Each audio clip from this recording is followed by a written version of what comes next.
Hello, well, welcome back. This is the fourth day, first video. Frank's Hum 100 is the class. You're watching, if you're doing as I've been asking, if you're taking this class, you're not just watching me, you're going online and you're watching Much Ado About Nothing, Shakespeare's play done as a film in '93 by Kenneth Branagh. Well, at where I asked you to stop, the prince had a plan. And what I'll do with my students usually is I'll say, okay, what is his plan? Well, I think it's pretty clear. They can usually say, they're going to see if it's possible to get Benedick and Beatrice together. They hate each other, but for their amusement, they've got time to pass before the wedding, and they think if they all work together, they could pull this off. But how do you do that? Take two people like that really hate each other. How are they going to do it? This is a fun scene. The prince has said that if they're going to undertake one of Hercules' labors, well, this is an illusion. I don't know how well you know Greek mythology, but the hero Hercules had 12 labors to do, I think, each one of which seemed impossible. Well, that's the way the prince has described this. This is one of Hercules' labors. And I also like to ask the kids to see if they were paying attention. Whose glory did he say would be theirs if they could pull this off? And the answer is Cupid. Now that's an illusion. When you refer to somebody or something famous, you're using a literary device called an allusion. For some reason it isn't taught that much, I think, in schools, but it's very common and very easy. Hercules and Cupid are both very famous characters, and Shakespeare has alluded to them. Don John has failed.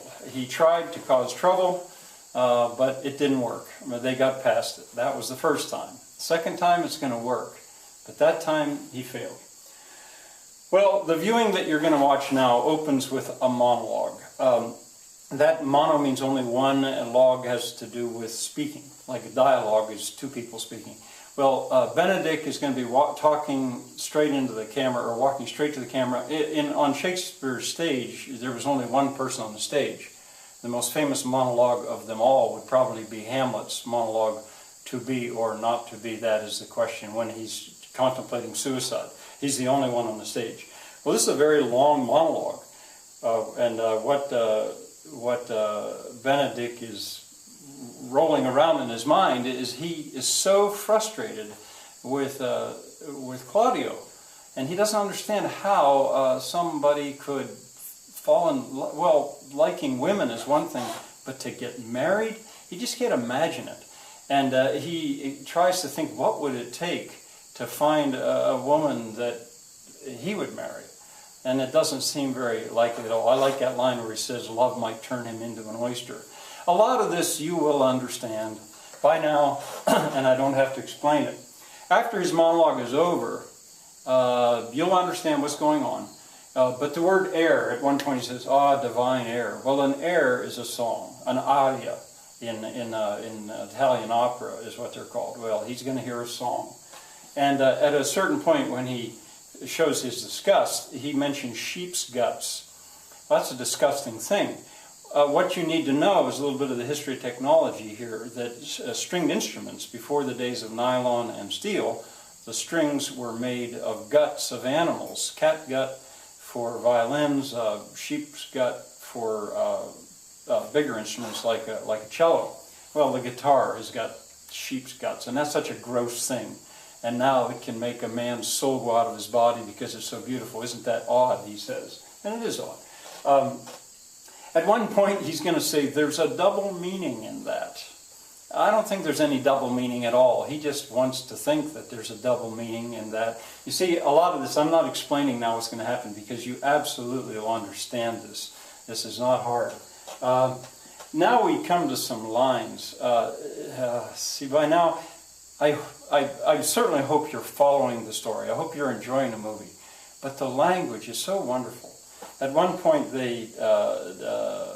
two women describe Beatrice, and they say, disdain and scorn ride sparkling in her eyes. That's poetry. It gives you a picture. At one point, Beatrice is going to say, what fire is in mine ears? She's heard something, and it's like fire in her ears. This is poetry. And you might actually be so swept up with it that you don't even realize that you're hearing poetry. Oh, I love this one. She says at one point, contempt, farewell, and maiden pride adieu. No glory lives behind the back of such. Well, maiden means you're not married yet. And pride, you're proud to be a maiden, I guess. Adieu means goodbye. She's ready to give that all goodbye, because that's not where the glory is. The glory, she has decided, is with the woman who marries, who is in love, who is not a maiden. And it's still another point, she says, taming my wild heart to thy loving hand. The image here is the heart is, well, like an animal, that a wild animal, sometimes somebody's hand on them, you can pet the wild dog or something. It's tame to somebody's hand. Well, that's what's going to happen with her wild heart, she says. Wonderful language. That's a lot of the reason that I'm having you hear this, and you know, it would spoil it if I try to explain every little bit of it. I'd like you to stop your viewing when you see Beatrice on the swing. The number is 51 minutes and 17 seconds, more or less in there. I'd like you to stop it there. These are quite long clips I'm having you watch now, because I don't think you need me. As a matter of fact, I worry a little bit that after today, I won't be able to hold you back anymore, and you're just going to go with this. But for now, I'd like you to interrupt this or watch this video that I'm making right now, but then stop and go back to Much Ado About Nothing. And then in a little bit, I'll give you one more video of this week. Okay, off you go, and I hope you are watching the movie. Otherwise, you're not really getting this course. You're getting a lot of me. But the beautiful thing to see, the fun thing to see now, is this movie.